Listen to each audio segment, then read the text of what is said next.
ഈ ചാനൽ കാണുന്ന നിങ്ങളെ ഏവരെയും കർത്താവ് അനുഗ്രഹിക്കട്ടെ എന്ന് പ്രാർത്ഥിക്കുന്നു. യേശുക്രിസ്തുവിന്റെ ഭൗമിക ജീവിതത്തിലെ സംഭവ ബഹുലമായ നാളുകളാണ് ഒടുവിലത്തെ ആഴ്ച. ദൈവിക നിർണയമനുസരിച്ച് കർത്താവിന്റെ ഭൗമിക ശുശ്രൂഷ നിവൃത്തി പദത്തിലേക്ക് നീങ്ങുകയാണ്. സംഭവങ്ങൾ അതിവേഗം പുരോഗമിക്കുന്നു. മരണത്തെ മുന്നിൽ കണ്ടുകൊണ്ട് ഒടുവിലായി യേശു പെസഹ പെരുന്നാളിന്റെ കാലത്ത് യെരുശലേമിലേക്ക് പോയി. പെസഹായിക്ക് യെരുശലേം തീർത്ഥാടകരെ കൊണ്ട് നിറഞ്ഞിരിക്കുന്നു.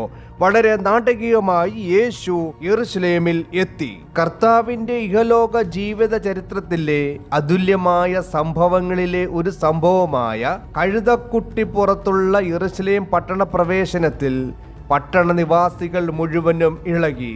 വസ്ത്രങ്ങൾ വഴിയിൽ വിരിച്ചും മരക്കൊമ്പുകളിലെ തളിരിലകൾ വീശിയും കർത്താവിനെ എതിരേറ്റ് പട്ടണത്തിലേക്ക് സ്വീകരിക്കുന്ന സംഭവം. യേശു കഴുതപ്പുറത്ത് യെരുശലേമിൽ ജൈത്രപ്രവേശനം നടത്തിയപ്പോൾ ശിഷ്യന്മാരും തീർത്ഥാടകരും ഹോശന്ന, കർത്താവിന്റെ നാമത്തിൽ വരുന്നവൻ വാഴ്ത്തപ്പെട്ടവനെന്ന് ആർത്ത് വിളിച്ചു യേശുവിനെ അനുഗമിച്ചു.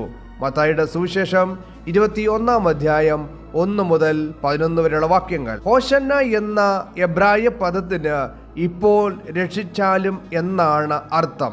ഇങ്ങനെ രാജാവ് കഴുതപ്പുറത്ത് യെരുശലേമിൽ വരുമെന്നുള്ള പ്രവചനം നിറവേറി. സിയോൻ പുത്രിയെ ഉച്ചത്തിൽ ഘോഷിച്ചാനന്ദിക്ക, യെരുശലേം പുത്രിയെ ആർപ്പിടുക. ഇതാ നിന്റെ രാജാവ് നിന്റെ അടുക്കൽ വരുന്നു. അവൻ നീതിമാനും ജയശാലിയും താഴ്മയുള്ളവനും ആയി കഴുതപ്പുറത്തും പെൺകഴുതയുടെ കുട്ടിയായ ചെറു കഴുതപ്പുറത്തും കയറി വരുന്നു. സക്രിയ പ്രവാചന പുസ്തകം 9 അധ്യായം 9 വാക്യം.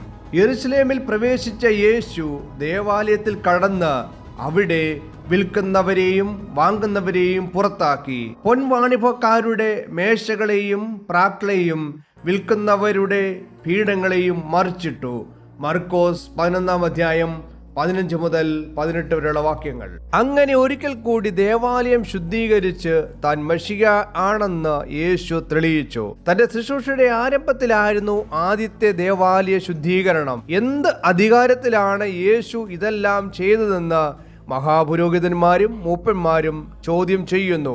യേശുവിന്റെ അധികാരം, കരം കൊടുക്കുന്നതിനുള്ള മനോഭാവം, മരിച്ചവരുടെ പുനരുദ്ധാനം, മുഖ്യ കൽപ്പന, ദാവീദിന്റെ പുത്രൻ എന്ന നിലയിൽ മെഷിയായുടെ പദവി എന്നിവയായിരുന്നു വാദപ്രതിവാദങ്ങൾ. യേശുവിനെ വാക്കിൽ കൊടുക്കുകയായിരുന്നു മഹാപുരോഹിതന്മാരുടെയും ശാസ്ത്രിമാരുടെയും ലക്ഷ്യം. യേശു എല്ലാറ്റിനും ബുദ്ധിപൂർവം മറുപടി പറഞ്ഞു. മർക്കോസിന്റെ സുവിശേഷം 12 അധ്യായം 1 മുതൽ 12 വരെയുള്ള വാക്യങ്ങൾ കാണുന്ന മുന്തിരിത്തോട്ടത്തിലെ കുടിയാന്മാരുടെ ഉപമയിലൂടെ യേശു ഇസ്രായേലിലെ നേതൃത്വത്തെ കുറ്റപ്പെടുത്തുകയും നിരസിക്കുകയും ചെയ്യുകയായിരുന്നു. ഒലിവുമല പ്രഭാഷണത്തിലൂടെ യുഗാന്ത്യ സംഭവങ്ങൾ ശിഷ്യന്മാർക്ക് വെളിപ്പെടുത്തി കൊടുത്തു. ഈ വചനങ്ങളാൽ ദൈവം നിങ്ങളെ അനുഗ്രഹിക്കുമാറാകട്ടെ. ആമേൻ.